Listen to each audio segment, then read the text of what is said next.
Hello दोस्तों, मेरा नाम सुप्रिया है। उम्र अभी 24 की हो चुकी है, पर लगती हूँ थोड़ी कम ही। लोग कहते हैं ना कि मेरी मुस्कान में कुछ ऐसा है जो दिल को छू जाती है। कद 5 फुट 6 इंच, गोरा रंग, लंबे काले बाल जो कमर तक आते हैं और जब हवा में लहराते हैं तो खुद ही शर्माने लगते हैं। फिगर, अरे छोड़ो, क्या बताऊँ। बस इतना कहूँगी कि जहाँ जाती हूँ नज़रें खुद ब खुद मेरी तरफ मुड़ जाती हैं। कपड़े भी ऐसे ही पहनती हूँ जो शरीर से चिपके नहीं। मम्मी कहती हैं, सुप्रिया थोड़ा संभल के रहा कर, पर मैं हंस के टाल देती हूँ। दिल से मैं बहुत सीधी सादी हूँ, बस थोड़ी शरारती ज़रूर हूँ। हमारा घर गांव के बाहर एक पुराने से मकान में है, जहाँ चारों तरफ खेत हैं और शाम ढलते ही ठंडी हवा चलने लगती है। घर में मैं, मम्मी पापा और मेरा छोटा भाई। पर आजकल घर में एक और मेहमान है, रोहन। रोहन मेरा दूर का कज़न है, मामा का लड़का। शहर में इंजीनियरिंग करता है, छुट्टियां मनाने आया है हमारे यहाँ। आते ही बोला, सुप्रिया दीदी कितने दिन बाद मिले। मैंने हंस के कहा, अब दीदी मत बोल, बस सुप्रिया कह के बुला। वो मुस्कुराया। उसकी मुस्कान में कुछ था जो दिल को गुदगुदा गई। आंखें गहरी, कद लंबा, शरीर मजबूत, देखते ही लगता है कि जिम जाता होगा। पहले दिन तो सब सामान्य था। सुबह उठी, नहा धोकर किचन में मम्मी की मदद करने लगी। रोहन बाहर बरामदे में बैठा चाय पी रहा था। मैं चाय का कप लेकर उसके पास गई। कप देते वक्त मेरी चुन्नी थोड़ी सरक गई। मैंने जल्दी से ठीक की, पर उसकी नज़र वहाँ चली गई थी। मैंने महसूस किया, दिल थोड़ा तेज़ धड़का। मैंने कुछ नहीं कहा, बस मुस्कुरा के चली गई। वो पीछे से बोला, सुप्रिया चाय बहुत अच्छी बनी है। मैंने मुड़ के देखा। वो ऐसे देख रहा था जैसे कुछ और कहना चाहता हो। शाम को सब लोग छत पर बैठे थे। गांव में बिजली आती जाती रहती है, पर आज रात चांदनी बहुत थी।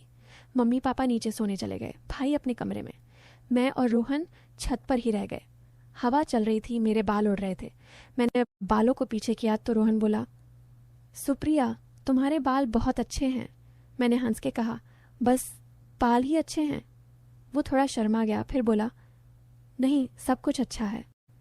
बातें होने लगीं। वो शहर की बातें बता रहा था, मैं गांव की। धीरे धीरे बात गहरी होती गई। वो बोला, यहाँ गांव में कितना सुकून है, शहर में तो बस भाग दौड़। मैं बोली, पर शहर में कितना मज़ा भी है ना। वो मेरी तरफ देख के बोला, अब यहाँ आया हूँ तो मज़ा तो लग ही रहा है। रात काफ़ी हो गई थी। मैं उठने लगी तो मेरी पायल बज गई। रोहन बोला, ये पायल की आवाज़ कितनी अच्छी लगती है। मैंने कहा, शहर में लड़कियां पायल नहीं पहनती। वो बोला, पहनती हैं, पर तुम्हारी तरह नहीं बजती। मैं हंस पड़ी। नीचे उतरते वक्त सीढ़ियां पुरानी थीं, थोड़ी अंधेरा भी। मैंने कहा, रोहन थोड़ा हाथ पकड़ लो, कहीं गिर ना जाऊं। उसने तुरंत हाथ पकड़ा। उसका हाथ गर्म था, मजबूत। मेरा दिल जोर से धड़कने लगा। हम नीचे आए, फिर उसने हाथ छोड़ा नहीं। मैंने भी नहीं छुड़ाया। थोड़ी देर खामोश खड़े रहे। फिर मैं बोली, अच्छा सोने जा रही हूँ। वो बोला, गुड नाइट सुप्रिया। मैं अपने कमरे में गई, पर नींद कहाँ आ रही थी। बार बार उसका हाथ याद आ रहा था। अगली सुबह मैं जल्दी उठ गई, नहाकर तैयार हुई। आज लाल सूट पहना था जो शरीर से थोड़ा चिपकता है। रोहन बाहर बैठा अखबार पढ़ रहा था।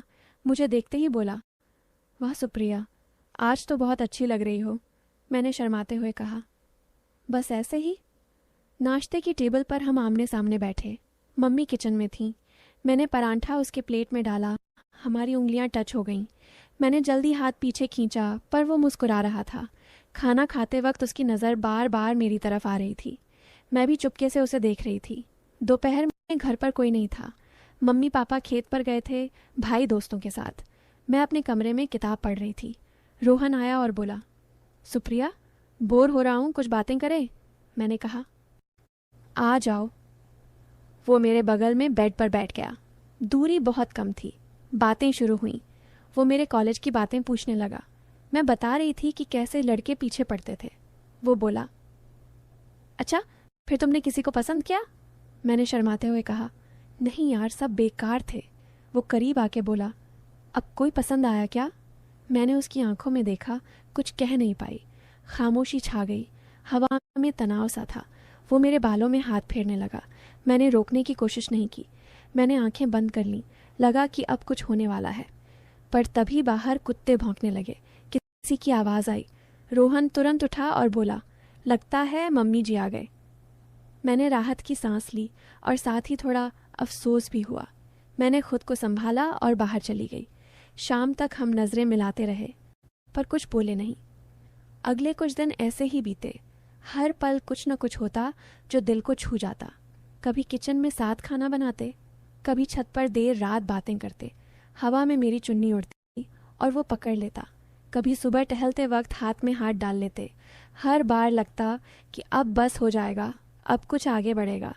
पर हर बार कुछ न कुछ आ जाता। मम्मी की आवाज़, भाई का आ जाना या गांव के किसी का आना। हर बार तनाव बढ़ता जाता पर कुछ होता नहीं। मैं रात को सोचती कि क्या वो भी वैसा ही सोचता होगा जैसा मैं? क्या वो भी रात भर जागता होगा? एक दिन शाम को गांव में मेला लगा था। हम सब गए। भीड़ बहुत थी। मैं और रोहन थोड़ा अलग हो गए बाकियों से। एक झूला था। मैं बोली, चलो झूला झूलें। हम दोनों एक ही झूले पर बैठ गए। झूला ऊपर गया तो मैं डर के उससे चिपक गई। उसने मुझे कस के पकड़ लिया। मेरी सांसें तेज थीं, उसकी भी। झूला नीचे आया तो हम देर तक ऐसे ही चिपके रहे। भीड़ में किसी ने देखा नहीं। मैंने उसकी आंखों में देखा, वो भी मेरी में। लगा कि अब बस। पर तभी भाई की आवाज़ आई, दीदी कहाँ हो? हम अलग हो गए। घर आते वक्त रास्ते में अंधेरा था। रोहन ने मेरा हाथ पकड़ा, बोला, डर मत। मैंने कहा, डर किस बात का? वो मुस्कुराया। घर पहुंचते पहुंचते उसने हाथ नहीं छोड़ा। दरवाजे पर खड़े होकर बोला, सुप्रिया, मुझे तुमसे कुछ कहना है। मैंने कहा, क्या? वो बोला, कल सुबह खेत के पास मिलो, अकेले। मैंने हाँ कह दिया। रात भर नींद नहीं आई। सोचती रही कि कल क्या कहेगा। क्या वही कहेगा जो मैं सुनना चाहती हूँ? सुबह मैं जल्दी उठी। साधारण सा कुर्ता पजामा पहना, पर दिल धड़क रहा था। खेत के पास एक पुराना पीपल का पेड़ था, वहां मिलने का कहा था। मैं पहुंची तो वो पहले से था। मुझे देखते ही पास आया। बोला, सुप्रिया, मैं बहुत दिन से कहना चाहता था। मैंने सांस रोके पूछा, क्या? वो थोड़ा रुका, फिर बोला, तुम मेरे लिए बहुत खास हो। मैंने कुछ नहीं कहा, बस उसकी तरफ देखती रही। वो और करीब आया। उसका हाथ मेरी कमर पर गया। मैंने आंखें बंद कर लीं। लगा कि अब सच में कुछ होने वाला है। पर तभी उसने मुझे गले लगा लिया, एक भाई जैसा गर्मजोशी भरा गले।